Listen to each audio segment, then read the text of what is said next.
the easier and more consistent you make everything. When you're trying to teach 25 young children how to learn to read, some of those 30. children, or 30, some of those children having high needs of all kinds, the more smooth and easy your curriculum is to implement, the absolute better that you are. Teacher usability does not get factored in nearly as much as it should. Whenever you're bringing in two curriculums, even if both of them are brilliant, and you've got to synchronize and synthesize those two curriculums, unless there's an overwhelmingly necessary reason to do that, I would absolutely avoid that. Any school or district that I've known that has tried to do it has wished that they had something in one core ELA program that worked and didn't have to do that. Okay. Well, then the follow-up question. The other thing about that, Kareem, and everybody, is that coherence and that solid EL, if you get a program like EL Education or Bookworms or CKLA that has solid foundational skills, is you won't have so many kids identified as dyslexic or not learning to read. You will fall back to the organic, the people who actually exist with organic learning disability. It's got to be something that, and I'm, like the dream would be something that's an all-in-one. If you're going to buy curriculum, buy something that has like all the books in it already, and then give suggestions for, extended reading across levels.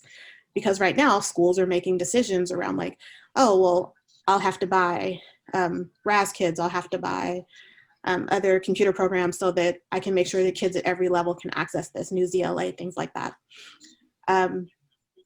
It's just, if we're going to make a commitment, we should commit to something that will meet the needs of all of our kids, especially our Black and Brown students who, again, may not come from a written language, but enter at third grade and are expected to be reading and assessing and by, the end of fourth.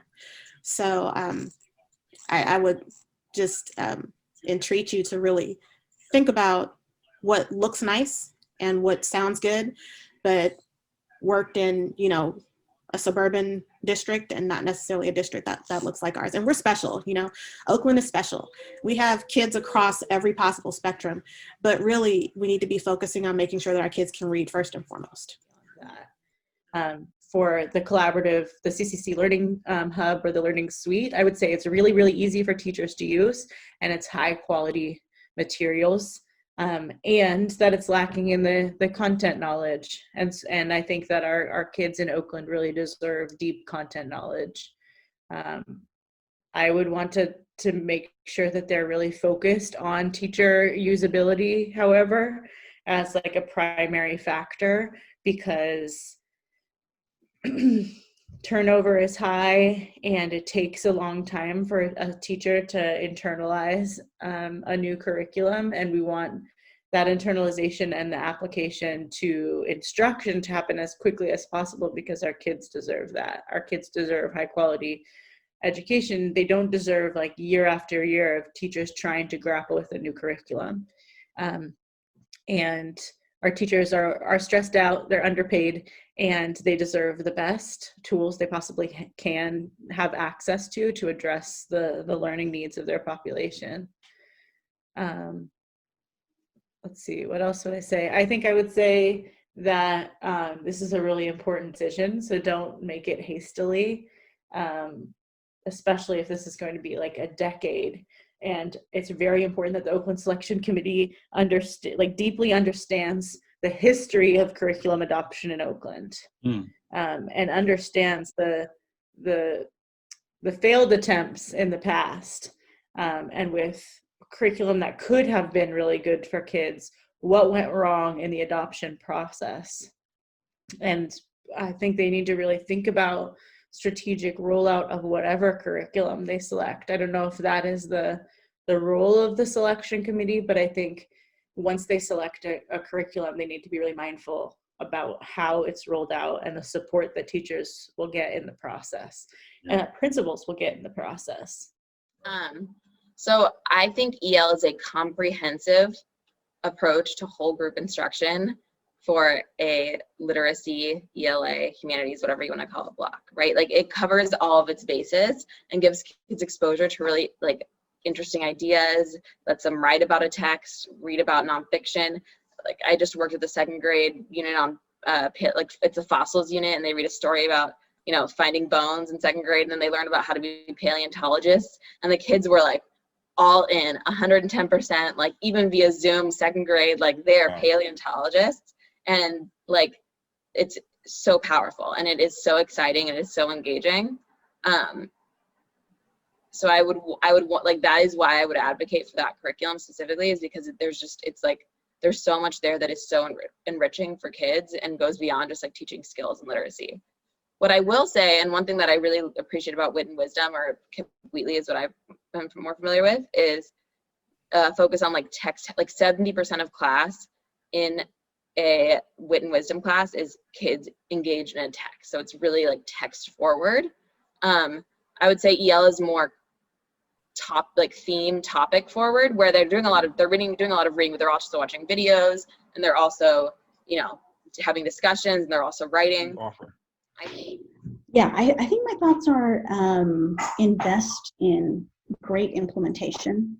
I wouldn't just think about what's the resources we need to buy the curriculum we're going to end up choosing and buying, but I would really think about what's the investment. How are we going to make sure that teachers really have the guidance to internalize what is going to be a real level up curriculum, right? And whatever you guys choose, I know you're going to choose something that's leveling up instruction.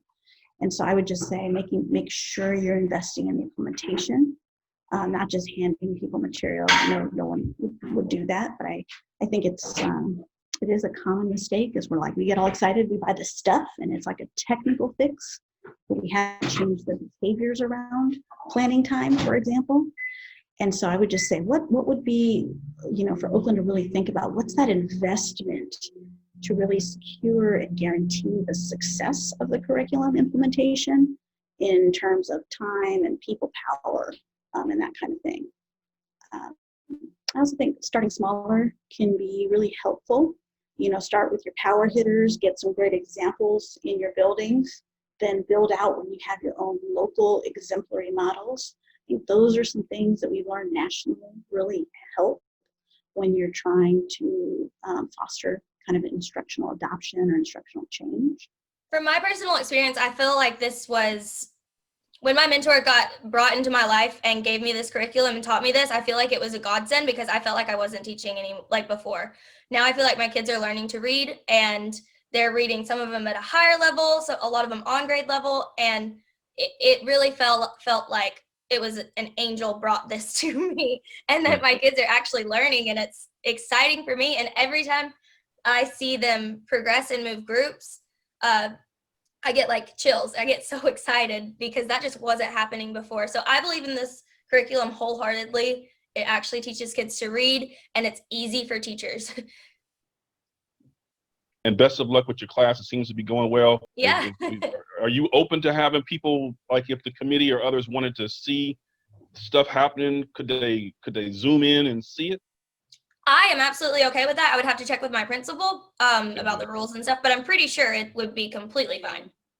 I think if adopting EL, and this is something that I'm thinking about in the schools that I work with right now, what is the additional, especially for early literacy, what are the additional supports we're having to make sure kids have a lot of time in text? So what that means is like an independent reading block that's structured, or some sort of like small group instruction. We know that kids will move and be successful if, when I say move, they'll academic achievement will progress when they're reading on grade level complex text. But we also know that many of our students in the Oakland area are not reading on grade level. And so what are the other supports?